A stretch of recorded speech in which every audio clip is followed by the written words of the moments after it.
ଯାଜପୁର ବ୍ଲକର ଖଣ୍ଡରା ପଞ୍ଚାୟତ କଲ୍ୟାଣ ମଣ୍ଡପରେ ବିପ୍ଳବୀ ବିର୍ସା ମୁଣ୍ଡାଙ୍କ 150ତମ ଜୟନ୍ତୀ ମହାସମାରୋହରେ ଅନୁଷ୍ଠିତ ହୋଇଯାଇଛି।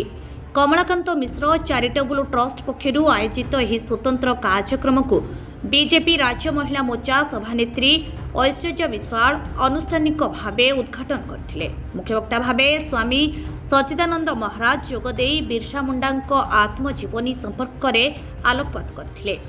फाउंडेशनर सभापति मृत्युंजय मिश्र सभापतित्व अन्यतम अतिथि भाव वरिष्ठ शिक्षाविद वैकुंठनाथ पति, समाजसेवी मंजुलता स्वाई, समाजसेवी संजय मिश्र प्रमुख जोगदे बिरसा मुंडा भली साहसी और देशप्रेमी हेबाकू युव समाज को आह्वान देते। जातीय महिला दिवस उद्देश्य एही कार्यक्रम 1000 ऊर्ध्व महिला उपस्थित अतिथि माने शाढ़ी बंटन करथिले।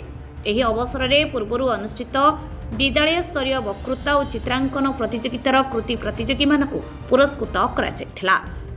जाजपुर अभिमन्यु मिश्र रिपोर्ट, लिव लाइव ओडिया।